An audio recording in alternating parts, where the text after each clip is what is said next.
மிக குறைவான சிறந்த மனிதர்களை இந்த பூமிக்கு இறைவன் அனுப்புகிறான். நல்ல கவனிங்க. அந்த மனிதன் இறை நம்பிக்கை கொண்டவனாக இருக்கலாம், இறையியல் தத்துவத்தில் ஆழமானவனாக இருக்கலாம். ஒவ்வொரு மனிதனும் தன் தாயினுடைய கருக்கோளில் அவன் கருவாக உருவாகி இருக்கின்ற போதே எல்லா அந்த குழந்தைகளுக்கு இறைவன் சமாதானத்தையும் அன்பையும் நேர்மையும் வாய்மையும் தூய்மையும் கொடுக்கிறார். எல்லா படைப்புகளும் அது இறை மறுப்பாக இருந்தாலும் இறைவனுடைய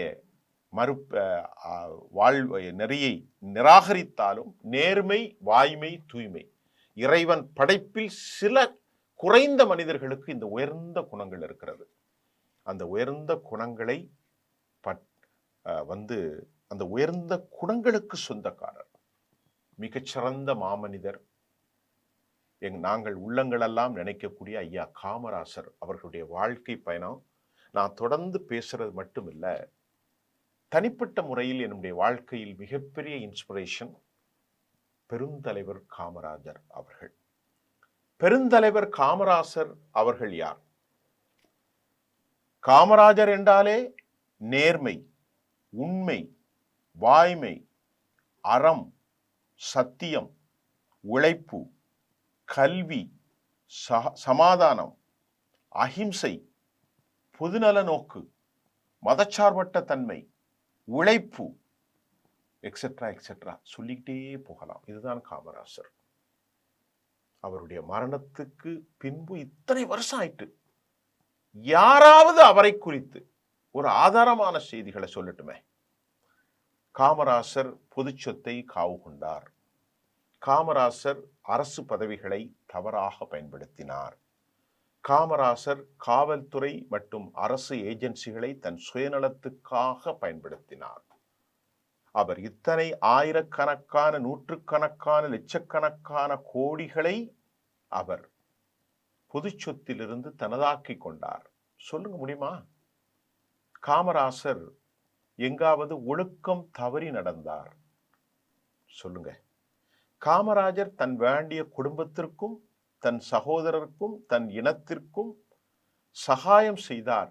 காட்ட முடியுமா? யாராவது காட்ட முடியுமா? நான் உங்கள்கிட்ட தான் கேட்கிறேன்.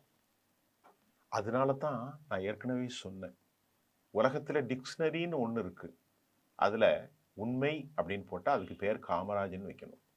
வாய்மை, அறம், சத்தியம், கல்வி, இனப்பாகுபாடற்ற தன்மை, சமாதானம், மனித சமூக உயர்ந்த சிந்தனை, பொதுநோக்கு, தியாகம், எளிமை, இதெல்லாம் காமராஜர் தான். அப்படி ஒரு டிக்ஷனரி ஒரு வார்த்தைலாம் காமராஜன் போட்டுருங்க. எளிமைன்னு சொன்னா காமராஜன் வந்துடணும். ரொம்ப எளிமையான ஒரு மனிதன் தன்னை அடக்கி கொள்கிறான்னா காமராஜர். அறத்துக்கு காமராஜர், சமாதானத்துக்கு காமராஜர், நிர்வாகத்திற்கு காமராஜர், கல்விக்கு காமராஜர். என்ன நீங்க ரொம்ப உயர்த்தி சொல்றீங்களே? இது எனது உளப்பூர்வமான பேச்சு, யாரும் என்ன பேச சொல்லல. எனது உளப்பூர்வமான பெருந்தலைவரை குறித்து இன்றும் நேசிக்கக்கூடிய மாபெரும் தலைவர்களில் காமராஜர் ஒருவர். அவர் மட்டுமில்ல, அவர் யாரையெல்லாம் நேசித்தாரோ, கக்கன் அவர்கள், தோழர் ஜீவா அவர்கள். நான் சின்ன வயசுலே பெருந்தலைவர் அவர்களை குறித்து எனக்கு ரொம்ப இன்ஸ்பிரேஷன் கொடுத்தது நெல்லை கண்ணன் மாமா அவர்கள் தான். ஒரு சிறந்த பேச்சாளர்.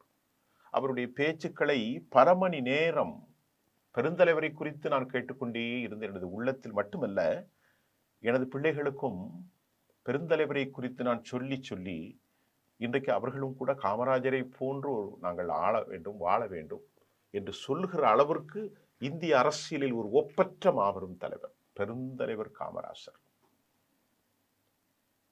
இன்றைக்கு அவரை பற்றி படிக்காத, அவரை பற்றி அறியாத ஞான புத்தி சூன்யமானவர்கள் சிலர் பத்திரிகையாளர்களாக. பெருந்தலைவர் காமராசர் அவர்கள் பொதுச்சொத்தை அவர் ஊழல் செய்யவில்லையாம், ஊழல் செய்பவர்களை அவர் கண்டுகொள்ளவில்லையாம். எப்படியெல்லாம் பேசுறாங்க பாருங்க. ஜேர்னலிசம் என்பது என்ன என்பது எனக்கு தெரியும். 10,000க்கும் மேற்பட்ட நிகழ்ச்சிகளை நான் நடத்தியிருக்கிறேன். சர்வதேச அளவில் ஏராளமான கட்டுரைகளை இன்றும் எழுதி கொண்டிருக்கிறேன். தேசிய சேனல்களில் மொழியாக்கம் செய்து கொண்டிருக்கிறேன். சர்வதேச அளவில் உலகத்தின் பல செய்திகளை அதிகம் தொகுத்து வழங்கி கொண்டிருக்கிறேன். தமிழ் மீடியா எனக்கு அந்த அளவுக்கு வாய்ப்பு கொடுத்திருக்கு. ஏராளமான புத்தகங்களை நான் இன்னும் கற்றுக்கொண்டிருக்கிறேன். 1/2% தான் கத்திருக்கேன். 99.4% நான் கத்துக்கிடல. நான் கற்றுக்கொண்ட இந்த 1/2% தான். உலகத்தில் அறிவில் 1/2% கூட இல்லாத நான் என்னை அதிகம் ஆழ்படுத்தியது, அதிகம் உட்கொண்டது, அதிகம் ஒரு முறையாவது கண்ணீர் வரக்கூடிய ஒரு மாபெரும் பெர்சனாலிட்டி பெருந்தலைவர் காமராசர். அவர் அழகர். அவருடைய அழகுக்கு நிகராக யாரும் இல்லை. அவ்வளவு அழகு, அவ்வளவு அழகு. உயரமான தோற்றம், முக லட்சணமான அழகு. மாபெரும் தலைவன், மக்கள் தலைவன். பேசுறதுலே சொல்லுங்க, உணர்ச்சி பூர்வமாக அவ்வளவு அழகான அழகு. அவருடைய கை ஆடை, அவருடைய துண்டு. அப்படிப்பட்ட ஒரு மாபெரும் தலைவர் தனது குடும்பத்துக்காக எதுவும் செய்யலைங்க. தன் வாழ்க்கைக்காக எதுவுமே செய்யல. தன் தாய், தன் சகோதரன், குடும்பம் எதுக்கும் செய்யலைங்க. அப்பேற்பட்ட மகத்தான தலைவருங்க. இந்தியாவுடைய நேஷனல் காங்கிரஸுடைய முழு நேர ஊழியராக அவர் இருந்தார். பெருந்தலைவர் காமராஜர் 1920ஆம் ஆண்டில் தனது 16வது வயதுல சேர்ந்தார். அவருடைய உப்பு சத்தியாகிரகத்தின் ஒரு பகுதியாக 1930ஆம் வருஷம் சக்கரவர்த்தி ராஜகோபாலாச்சாரி தலைமையில வேதாரண்யத்தை நோக்கி நடைபெற்ற பேரணியில் பங்கேற்று கைது செய்யப்பட்டு சுதந்திர போராட்ட வீரனாக மாறி போனார். அடுத்த வருஷம் காந்தியடிகளின் ஒப்பந்தத்தின் அடிப்படையில் அவர் விடுதலை செய்யப்பட்டார். ஒத்துழையாமை இயக்கத்தின் கண்டார். வைக்கம் சத்தியாகிரகம், நாக்பூர் கொடி சத்தியாகிரகம் போன்றவற்றில் எல்லாம் பங்கேற்று பிரிட்டிஷ் ஏகாதிபத்தியத்துக்கு எதிராக நடந்த பல்வேறு போராட்டங்களை பங்கெடுத்த ஒப்பற்ற மாபெரும் தலைவன். 6 முறைகள் சிறையில் அடைக்கப்பட்டு 9 ஆண்டுகள் சிறை தண்டனை அனுபவித்த ஒரு விடுதலை போராளி ஐயா காமராஜர். 1936ஆம் ஆண்டு சத்தியமூர்த்தி காங்கிரஸ் தலைவராக பொறுப்பேற்ற போது காமராஜரை செயலாளராக நியமித்தார். தன்னுடைய அமைச்சரவை ரொம்ப வித்தியாசமாக வியக்கும்படி அமைத்தார். தன்னுடைய முதல் பணியாக ராஜாஜி கொண்டு வந்த குலக்கல்வி திட்டத்தை கைவிட செய்தார். அவரால் மூடப்பட்ட 6000 பள்ளிகளை திறந்தார். 17,000க்கும் மேற்பட்ட பள்ளிகளை திறந்ததோடு அல்லாமல் பள்ளி குழந்தைகளுக்கு இலவச மதிய உணவு திட்டத்தை ஏற்படுத்திய ஒரு மகத்தான ஏழை மக்களின் கல்வியில் முன்னேற்றத்துக்கு ஏற்படுத்திய ஒரு மாபெரும் ஒப்பற்ற தலைவர் பெருந்தலைவர் காமராசர். தோழர்களே, கொஞ்சம் அப்படியே பாருங்க. இன்றைக்கு விளிம்பு நிலை சமூகம், தலித்துகள், டிரைபல் சமூகம், மீனவ மக்கள், ஒடுக்கப்பட்டோர் எல்லாரும் இன்னைக்கு கல்வியில பெரிய அளவுல தமிழ்நாட்டுக்கு வந்துட்டாங்க. அன்பு தலைவர் காமராசர் அவர்கள் தான் அந்த சிறந்த பணியை செஞ்சாங்க. அவர் படிக்கவில்லை, ஆனால் அவர் மாமேதை, மிகச்சிறந்த ஆங்கில பேச்சாளர். அது யாருக்கும் தெரியாது, எனக்கு தெரியும். அது ஆங்கிலத்தில் நல்ல புலமை கொண்டவர், அதட்டி கொள்ளாத மப்பட்ட தலைவன், மிகச்சிறந்த தலைவன். ஒரு முறை போகிறார், ஒரு குழந்தை பார்க்கிறார், மாடு மேய்த்து கொண்டிருக்கிறான். அழைக்கிறார், தம்பி ஸ்கூலுக்கு போகலையா? ஸ்கூலுக்கு போனா ஐயா எங்களுக்கு எப்படி உணவு கிடைக்கும்? மாடை மேய்த்தால் தான் உணவு கிடைக்கும். பெருந்தலைவருடைய உள்ளத்தில் உயர்ந்ததான் சத்துணவு திட்டம். பெருந்தலைவர் அவர்கள் எண்ணுகிறார், உணவை போட்டால் இன்று பலர் பள்ளிக்கு செல்வார்களே, பல குழந்தைகள் கல்வி கற்குமே, இத்தனை கிலோமீட்டருக்கு ஒரு பள்ளியை கட்டு என்று சொன்னார் பெருந்தலைவர். கட்டப்பட்டது. இன்றைக்கு தமிழ்நாடு கல்வியிலே இந்தியாவில் உயர்ந்த இடத்துக்கு போறது, உயர்ந்த இடத்திற்கு. பெருந்தலைவரின் சாதனை உலக வரலாற்றில் கல்வி கண். கல்வி என்னால் எஜுகேஷன் என்ற ஆங்கில வார்த்தைக்கு மறுபரப்பு காமராஜர் என்றுதான் வைக்க வேண்டும். ஆங்கிலேயருடைய ஆட்சி காலத்தில் 7% இருந்த கல்வி கற்போரின் எண்ணிக்கை பெருந்தலைவர் காமராஜுடைய ஆட்சியில் 37% உயர்ந்தது. எவ்வளவு பெரிய சிந்தனை! தொழில்துறையின் வளர்ச்சிக்காக அவர் செய்த சாதனை. நெய்வேலியிலே நிலக்கரி திட்டம், பெரம்பூருடைய ஐசிஎஃப் ரயில் பெட்டி தொழிற்சாலை, திருச்சியில பாரத் ஹெவி எலக்ட்ரிக்கல்ஸ், கல்பாக்கத்தினுடைய அணுமின் நிலையம், ஊட்டியினுடைய கச்சா பிலிம் இண்டஸ்ட்ரி, கிண்டியில் இருக்கக்கூடிய டெலி பிரிண்டர் தொழிற்சாலை, மேட்டூர் காகித தொழிற்சாலை, சேலம் இரும்பு உருக்காலை, பாரத் எலக்ட்ரானிக்ஸ் மிகு மின் நிறுவனம், ரயில் பெட்டி தொழிற்சாலை, அதாவது கோல் புகைப்பட சுருள் தொழிற்சாலை, இந்த மாதிரி சொல்லிக்கிட்டே போகலாம் தோழர்களே. தொழிற்சாலைகளின் மனிதனாகவும் இண்டஸ்ட்ரீஸ் என்று சொன்னால் பெருந்தலைவர் காமராஜர். இந்த மாபெரும் தலைவன் பயணிக்கின்ற போது போலீஸ் ஒன்று செல்கின்றது, ஒரு அலாரம் ஏந்தி. இப்பொழுதெல்லாம் ஒரு கவுன்சிலர் போனாலே உயின்னு ரோட்ல போறாங்க. மினிஸ்டர் போனா தன்னுடைய தற்பெருமை காட்டுவதற்கு. பெருந்தலைவர் செல்கின்ற அந்த காரில் காமராஜர் அவர்கள் பார்த்து விட்டு சொன்னார், ஏனப்பா சங்கு ஊதி கொண்டு செல்கிறாய்? ஐயா, இது சங்கு இல்லையா, உங்களுடைய செக்யூரிட்டி. முதல்ல அதை நிறுத்தப்பா. தனக்கு பாதுகாப்புக்கு ஒரு வண்டி போதும், வந்தா தேவையில்லைன்னு சொன்ன ஒரு மகத்தான தலைவரை பற்றி இன்றைய பத்திரிகையாளர்கள் அறிந்து கொள்ள வேண்டுமே. தன்னை ஜேர்னலிஸ்ட் என்று சொன்னால் இந்த தலைவரை பற்றி அறிந்து கொள்ள வேண்டும். படுத்திருக்கிறார் வீட்டுக்குள்ள, கரண்ட் கட் ஆகிவிட்டது. ரொம்ப புழுக்கமான காலம். முதலமைச்சர் அவர் கட்டிலை தன்னால் தூக்கி வந்து மரத்தடியிலே போட்டு அயர தூங்குகிறார். அதிகாரிகள் எல்லாம் திகைத்து போகிறார்கள். ஒரு முதல்வர் மரத்தடி நிழலிலே படுத்து அயர தூங்கி முழிக்கின்றார். மாபெரும் ஒப்பற்ற தலைவன். இதுதான் காமராஜர். இது கற்பனை இல்லை. இட்ஸ் நாட் அ போர்ட்ரேட், சித்தரிக்கப்பட்டதில்லை. இதுதான் காமராஜர்.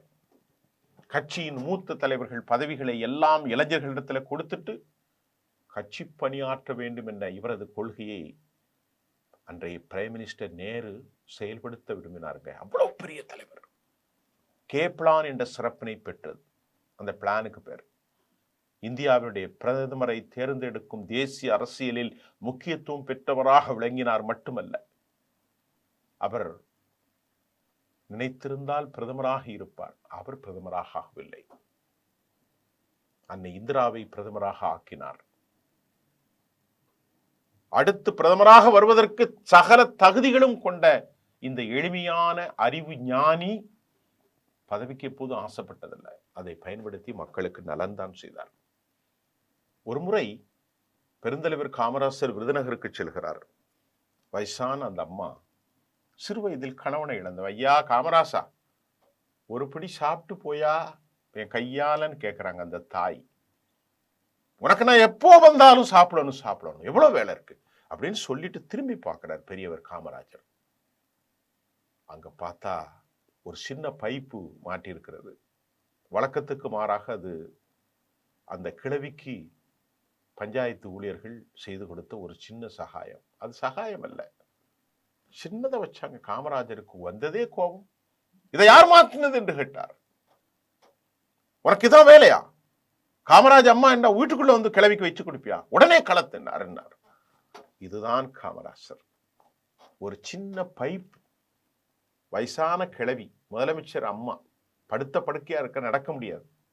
அதை கூட பொதுச்சொத்தில் இருந்து காவு கொள்ளாத இந்த ஒப்பற்ற தலைவனுடைய ஆட்சியில இந்த ஒப்பற்ற மாபெரும் மனிதன் என்ன செய்தானா? ஊழலை அனுமதித்தார் என ஜேர்னலிசத்தை படித்தவர்களாக தங்களை சொல்பவர்கள் இன்றைக்கு சொல்லிக் கொண்டிருக்கிறார்களே என்றால், தோழர்களே, எவ்வளவு பெரிய பாவமான செயல்! அவர்களுடைய அறிவுக்கு பாடை கட்டப்பட்டிருக்கிறதா? அவர்களுடைய அறிவு சவக்கடங்காக மாறி இருக்கிறதா? சிந்தனை செய்து பாருங்கள். இதெல்லாம் நடந்த சம்பவம். கோடானு கோடி மக்களுக்கு தெரிந்த சம்பவம். லட்சோப லட்ச மக்கள் உடனடியாக அறிந்த சம்பவம். வரலாற்றில் இந்த மனிதனுடைய, தமிழ் வரலாற்றில் மறக்க முடியாத ஒரு பெரும் ஆட்சியாளர். நான் சொன்ன பாருங்க, இந்த மாதிரி பாதுகாப்புக்கு நின்ற போலீஸை பார்த்து மரத்தடியில போய் நீ போய் படுன்னு சொல்லிட்டார். கயிற்றுக்கட்டுல தூக்கி வெளியே போட்டு படிச்சிருந்தார்.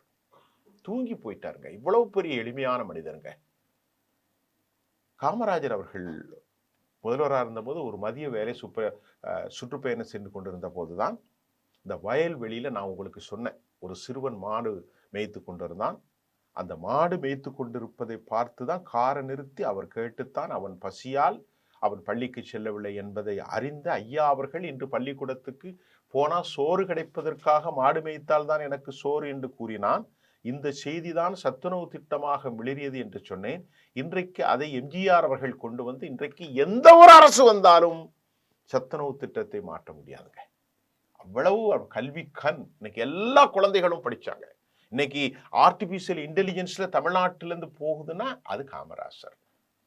இந்துஸ்தான் கம்ப்யூட்டர் லிமிடெட்ஸ்ல இன்னைக்கு லட்சோப மக்கள் ஒர்க் பண்ணுகின்றார்கள்.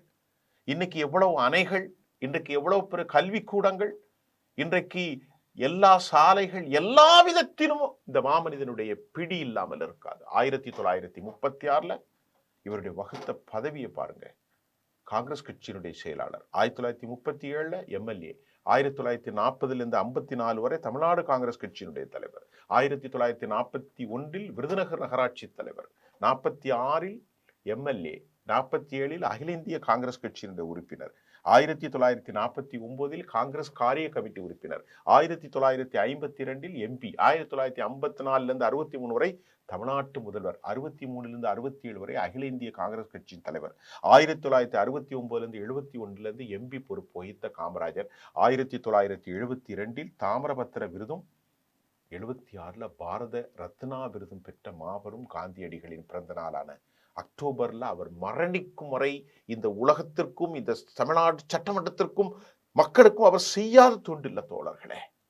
இன்றைக்கு பேசக்கூடியவர்களை நான் தூசணம் பேச விரும்பவில்லை. அவர்களுடைய அறிவை குறித்து நான் பாவப்படுகிறேன். நிறைய படிங்க, நிறைய படிங்க. நான் படித்ததெல்லாம் ஒரு 0.5% தான். 99.4% மேல இருக்கு. நான் இன்னும் கத்துக்கிடவே இல்லை, கத்துக்கொண்டே வருகிறேன். உலகத் தலைவர்கள் வரலாற்றை படியுங்கள், ஆங்கிலத்தை நன்கு படியுங்கள், தமிழை அழகாக பேச கற்றுக்கொள்ளுங்கள். விருப்பு வெறுப்புமின்றி தலைவர்களுடைய வரலாற்றை புரிந்து கொள்ள முயற்சிங்கள். உலகத்தில் எவ்வளவு நடக்கு, ஆர்மேனியன் படுகொலை, லித்துவேனியன் நாட்டு படுகொலை, இன்றைக்கு கஸாவில் நடந்த படுகொலைகள், இன்னைக்கு செர்பியாவில் நடந்த தாக்குதல்கள், மாவோவுடைய தாக்குதல்கள், அமெரிக்காவுடைய மூமெண்ட், ஹிட்லருடைய மூமெண்ட், உத்மானியா பேரரசு, எகிப்தினுடைய கலாச்சாரம், கல்ச்சர், சமுத்திரகுப்தர், உலகத்தில் எத்தனையோ தலைவர் இருக்கிறார்கள். ஆனால் இந்த மண்ணில் எனது சக உறவு பெருந்தலைவர் காமராசரை பார்த்து இவர்களால் எதுவுமே சொல்ல முடியல தோழர்களே. காரணம், அவரது சட்டை பையில் 100 ரூபாய். எவ்வளவு இருந்துச்சு? சட்டை பையில் 100 ரூபாய். இந்த மாபெரும் தலைவன் வங்கி கணக்கில் 100 ரூபாய். கேட்டால் கண்ணீர் வர வேண்டும். உண்மையான நீங்கள் ஒரு நம்பகமான நேர்மையான மனிதனாக இருந்தால் நான் சொல்லுகிற இந்த தகவல் உங்கள் கண்களில் கண்ணீரை எடுக்க வேண்டும். பெருந்தலைவர் காமராசர் சட்டை பையில் 100 ரூபாய், முதலமைச்சருடைய சட்டை பையில். பெருந்தலைவருடைய வங்கியிலே அவருடைய அக்கௌண்ட் கணக்கு 100 ரூபாய். பெருந்தலைவர் காமராசர் கதர் வேட்டி துண்டு சட்டை 4 மட்டும்தான் வைத்திருந்தார். 2 ஜோடி செருப்புகள் மட்டும்தான் இந்த மனிதனுக்கு சொந்தமானவை. மூக்கு கண்ணாடி 1, ஒரே ஒரு எழுதுவதற்கு பேனா, சமைப்பதற்கு சமையல் பாத்திரங்கள் வெறும் 6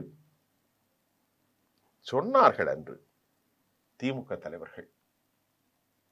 இவர் வைத்திருக்கிற அந்த கைப்பையில் சுவிஸ் வங்கியினுடைய கணக்கு இருக்கிறது. கடைசியில் ஒரு நாள் ரொம்ப டயர்டாகிறார். இதை சொல்லிட்டு நான் முடிச்சிடுறேன், நிறைய பேசலாம். பைரவா, இன்றைக்கு நாம ரொம்ப டயர்டாயிட்டோம், இன்றைக்கு நல்லா சாப்பிட போறோம்னார். அவருடைய கடைசி வார்த்தை, பைரவா நீ விளக்கை அணை. இதுதான் அவருடைய சொல். விளக்கை அணைத்தது, வேர்த்தது. இந்த உலகத்தை விட்டு பிரிந்துவதற்கு முன்பு அவர் ஒருபோதும் பொது சொத்தை தின்றதில்லை. அவர் கடைசியில அவர் சாப்பிட்டது அதிகபட்சம் என்ன தெரியுமாங்க தோழர்களே? முட்டை தாங்க. இதுதான் அவருடைய அதிகபட்ச உணவு. எளிமையின் நாயகன், இரக்கத்தின், அன்பின், சமாதானத்தின் இந்த மனிதனை போன்ற ஸ்பெஷல் படைப்புகள் எப்போதாவது தான் இந்த பூமிக்கு வரும். இந்த மனிதனா 4 சட்டையும், ஒரு மூக்கு கண்ணாடியும், 2 சோடி செருப்பும், வங்கி கணக்கில் 100 ரூபாயும், பாக்கெட்டில் 100 ரூபாயும் வைத்திருக்கிறவனா இந்த மனிதனுடைய ஆட்சியிலா ஊழல் நடந்தது? இந்த மனிதனா ஏசி போடுவதற்கு உங்களிடத்திலே சொன்னான்? அவர் போகும்போதெல்லாம் உங்கள் தலைவர் ஏசி போட்டாராமே, யாருக்கு? இந்த மனிதனுக்காகவா? மரத்தடியில் விளக்குகள் அற்று முதல்வர் தூங்கி கொண்டிருக்கிறார். அவர் பாதுகாப்புக்காக இருந்த போலீஸை போ, நீனும் போய் தூங்குயா.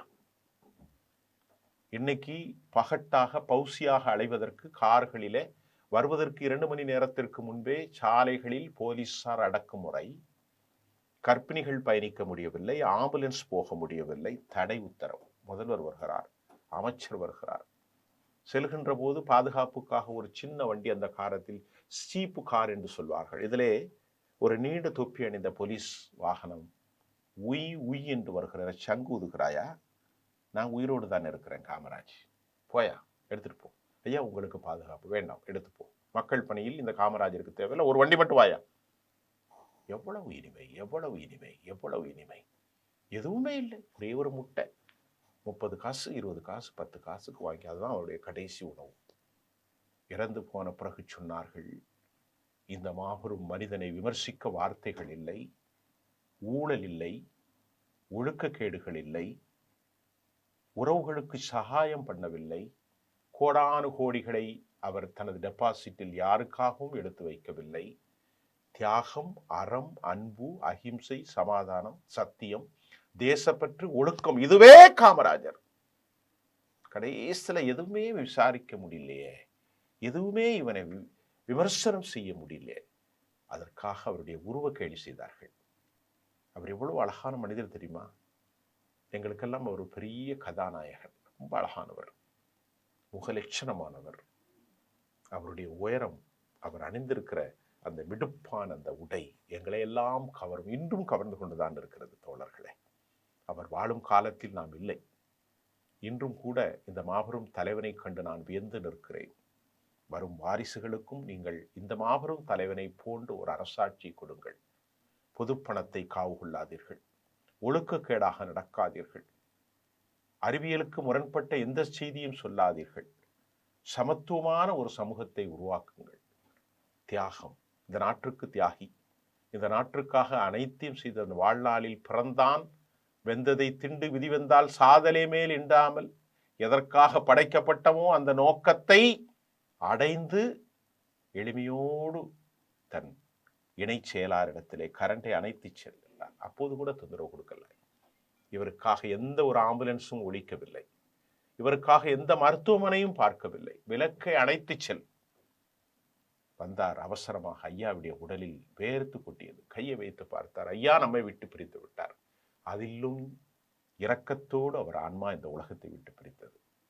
அறிந்து கொள்ளுங்கள் இந்த மனிதனை பற்றி. இவர் ஊழலுக்கு அப்பாற்பட்டவர்.